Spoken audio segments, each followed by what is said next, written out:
name is Denise ELSBREE, and this month we're joined by Sharie Behnke. Sharie is the small group director at Community Christian Church, and we wanted to talk about the interplay between mental health and faith-based organizations. So Sharie, thank you so much for being here today. Oh, you're welcome. It's just a privilege and honor to be here. So thanks for inviting me. Absolutely. So tell me whatever you want to about your background and Community Christian Church. Awesome. I grew up in Oklahoma, in a little teeny tiny town, population 500, but I've spent most of my adult life here in the Midwest. So I grew up in a faith-based community, but actually I found my way to Community Christian Church about 18 years ago in a season in my life that I would say I was probably far from God at that time, but was experiencing a crisis. And just through my church experience and small group experience, found my way back to God, and over the past 18 years have just been involved in multiple capacities at Community, and most recently, the past 2 years, I've been on staff at the Yellow Box in Naperville. So Yellow Box is kind of an interesting terminology for the church, but Community Christian has multiple campuses, correct? That's correct. We do. We have Community Christian Church is a multi-site church. So we have 10 different locations throughout Chicagoland. We have a couple that are downtown Chicago, and then even as far west as Yorkville. We have locations, and getting ready to have our 11th location in the Downers Grove area. Yellow Box is a weird name for a church, but we used to call it North Campus, but the community referred to it as the Yellow Box. It is a square warehouse. It's yellow. And so it's like a point of reference in the community of Naperville where people say, oh, the Yellow Box. I know where that's at. And so the name stuck, and that's why we call it the Yellow Box. And that is what I've heard it referred to just out in the community. It's like, oh, yeah, I've gone to the Yellow Box Church or whatever. So your title right now is Small Group Director? Yes. And so what does that entail? As a small groups director, I do a couple of things. One of them is just leadership development for our small group leaders. Our small group leaders are lay leaders within our church who meet together on a regular basis with a small group of people. And so we equip them and empower them to lead those groups. And then we also make sure we have a variety of groups. So people who are coming into our church or in the community, those groups are serving to meet the needs of people kind of in various places, whether somebody is looking for a hardcore Bible study, or maybe they're just curious about faith and something that they want to look into, or if there's a felt need, as we'll talk about later, but somebody who may have a felt need with addiction, divorce care, depression or anxiety as well. So just kind of a gamut of different small groups that people gather together for community, encouragement, and general support. Okay. All right. And your job is to really support the leaders of those small groups. Yes. To support the leaders of the groups, making sure we're responding to the needs of our community, whether it's somebody who is attending the Yellow Box or even our surrounding community, just making sure we're meeting those needs that people are experiencing right now. So kind of twofold. And how do you determine what the community needs are? Really just people reaching out to us. That's how we first hear about different needs that may be taking place. I think probably a new subject that's kind of risen up in the past 10 years would be families with children of special needs is a need for support that we're hearing a lot more of in our communities.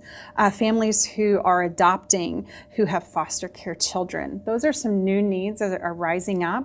And we also have addiction, which is really, sadly, a greater need, but even a need within our teen and young adult community that we hadn't experienced before. So just being aware of those and making sure that we are providing a supporting environment for those different felt needs within the community. Okay.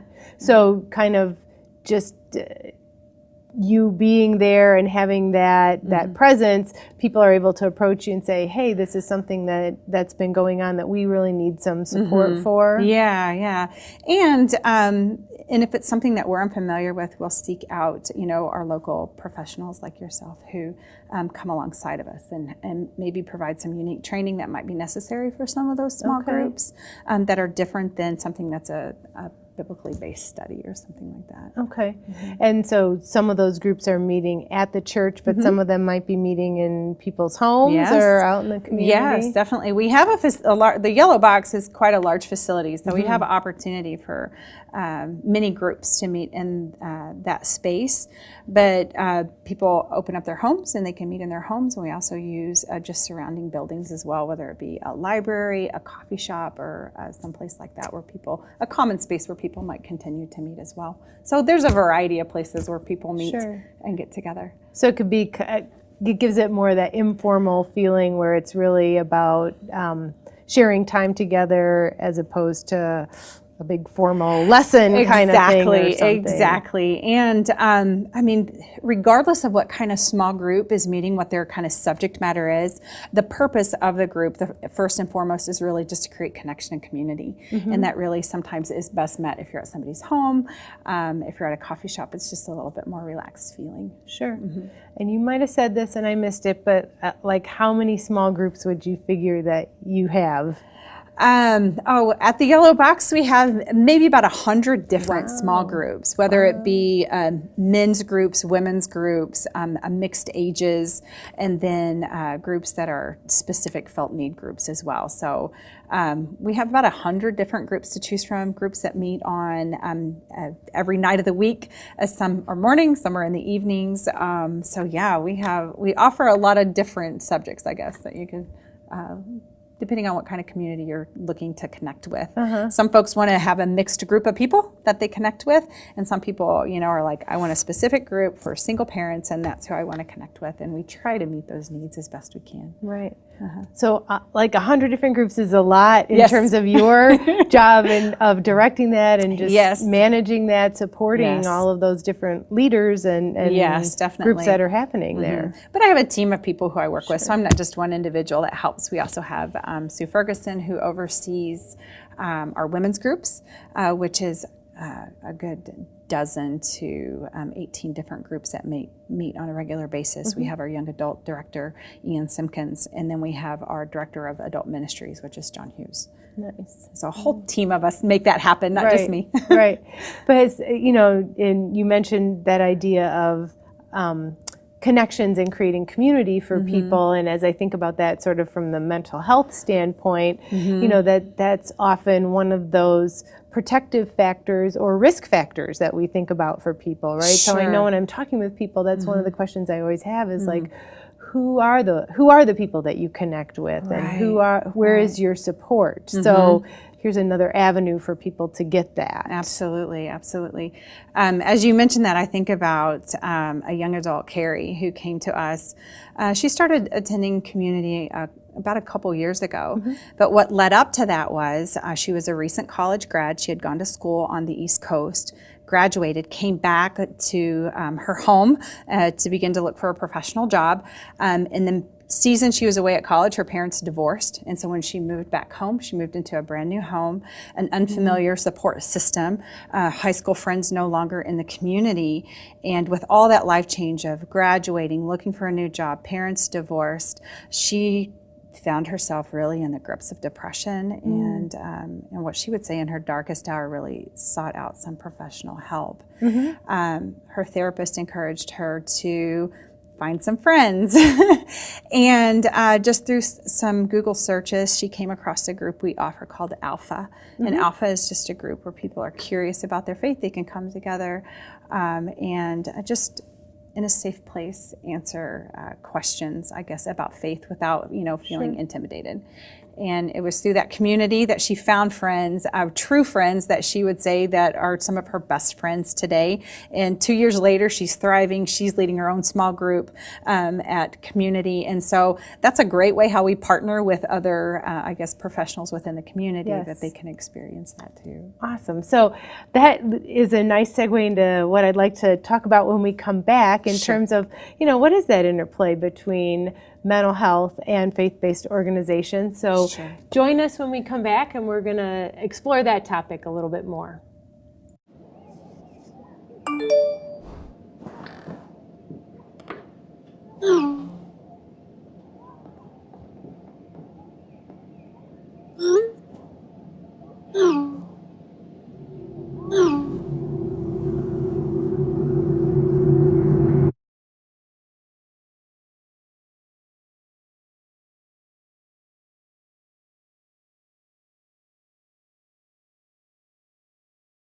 Welcome back to Mental Health First Aid. We've been talking with Sharie Behnke from Community Christian Church in Naperville, and she's been telling us about all the small groups that they have at Community Christian. So you just told us that wonderful story about, was it Carrie? Carrie, yes. And kind of that interplay between her help seeking through a professional in the mental health field, but how that also then she really needed that support from church. And so I know you also mentioned a couple of the specifics. I think, what did you call it? A felt need group. So what are some of those small groups that might be more connected with mental health concerns? Sure. Our felt need groups definitely run the gamut of what we would consider mental health, from someone who's experiencing depression, anxiety. All our groups are meant to be a supportive environment. Somebody who may need support in a specific crisis in their life, whether it be grief share, somebody who's experienced a loss, maybe even addiction, with 12-step groups that we have to offer, whether it be OA, NA, AA, those specific 12-step groups. Right. But then we even have a group called Now What Do I Do, where people find themselves in the midst of a crisis of life. Life is like, now what do I do? Or even an ongoing crisis where maybe there's a chronic behavior pattern that they're trying to break free from.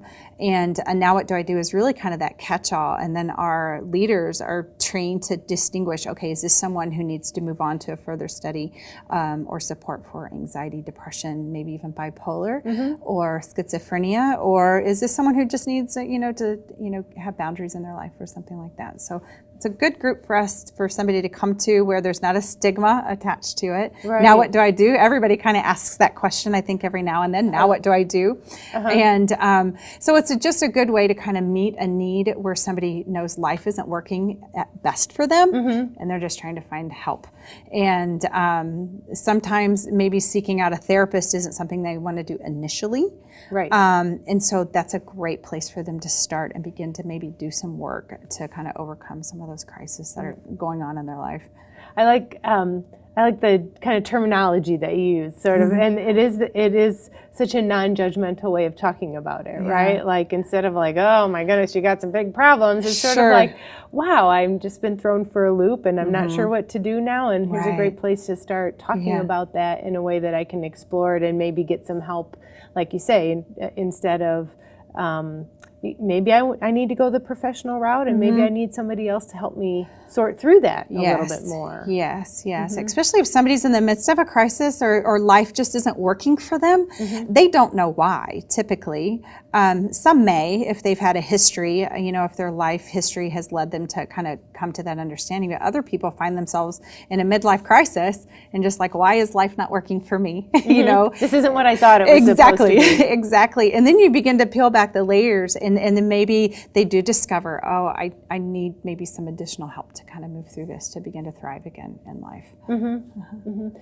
Do you find that people are seeking you out from outside church, and that's why they're coming to the groups, like, because oh, I'm not even connected with Community Christian, but I know I saw they've got all these groups, or is it people coming from within the church, or a combination? It's a combination of both. You definitely get people who are in the church. They may have attended for a while. A message series that we have may pique their curiosity for a group that we have that kind of stirs something up in them. But we do get people from the community coming in the midst of a crisis. Usually they've experienced some kind of traumatic life event that kind of draws them in. And that may be trouble they've gotten into. Maybe they are having a financial crisis. Maybe there's been a death in the family as well. Something that kind of triggers them to kind of begin to seek out help.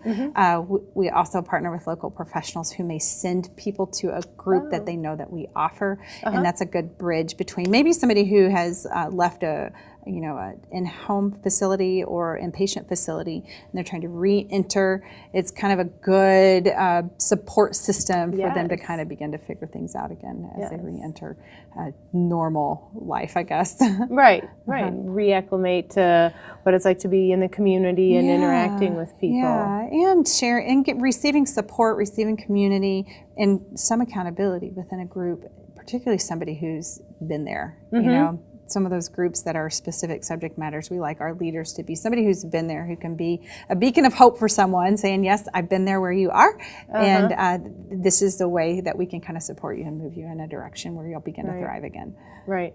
In mental health first aid, we talk about the importance of that sort of appropriate professional support, and as a first aider, we want to encourage that appropriate professional support.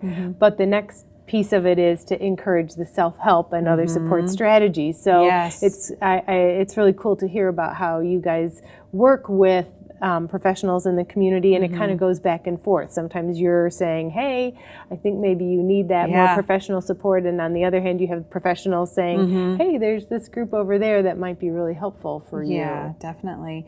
And it's important for us to understand what those boundaries are and to learn them and to be comfortable with them. We know that it's important that the person wants help as much as we want to help them, and we can't force that up on them at the same time. And so just having some good, clear boundaries, knowing what we're responsible for. We make it clear in our groups, we're not therapists, we're not professionals. We're there just as people to be encouraging and supportive along the way. When professional help is needed, we know where to go for that. Right. But that you mentioned the person who might have gone through a similar experience, have that lived with experience can be so helpful for someone, because often people have that sense like, well, can you ever make it through this? And to have that person, and their job isn't to say, oh, let me tell you about my experience, but just the presence of being there and knowing that that there is a way through. There is a way through, definitely. It gives a sense of hope that if I as a leader hadn't experienced that, I can provide principles along the way, but I can't say I've been there. I can't say I know what you're going through, but people who have can do that. Yeah, that's a very different role to play than the professional person. Yeah. So you mentioned stigma earlier, and I'd like to kind of come back and talk about that a little bit more. What's been your experience? And I guess we could talk about it from both ends, right? In terms of, have there been any barriers or stigma that you've had to address within your church congregation about offering ministries with mental health? Yes, definitely.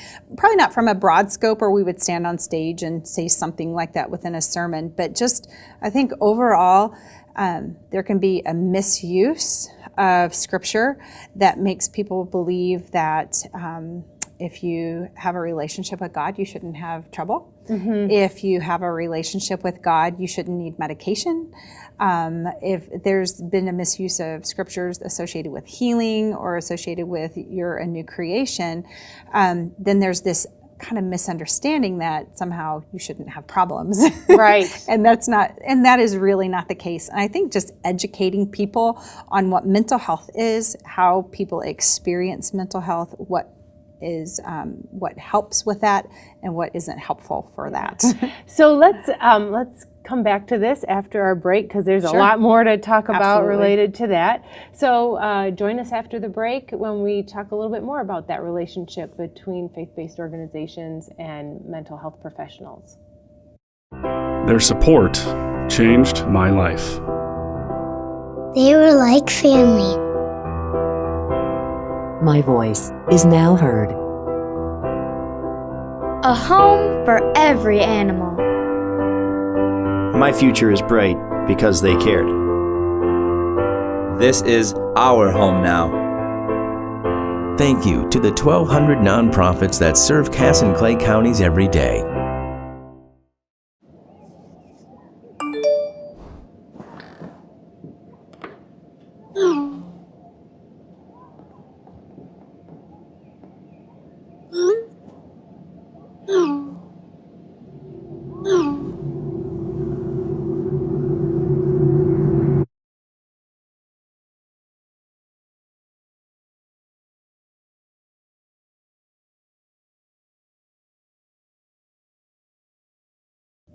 Welcome back once again to Mental Health First Aid. We've been talking with Sharie Behnke about the ministries that they offer at Community Christian Church in their small groups. And we were really just getting into that discussion about sort of misunderstandings between the mental health world and churches, faith-based organizations.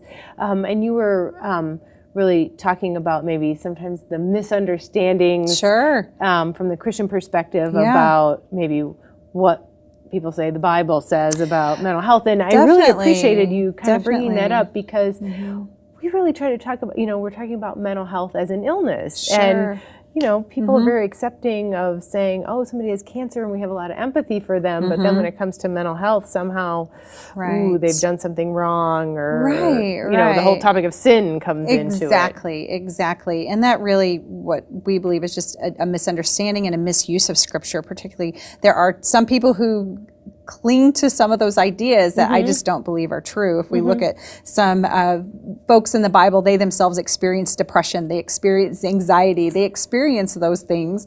And so it's not unheard of from a biblical perspective.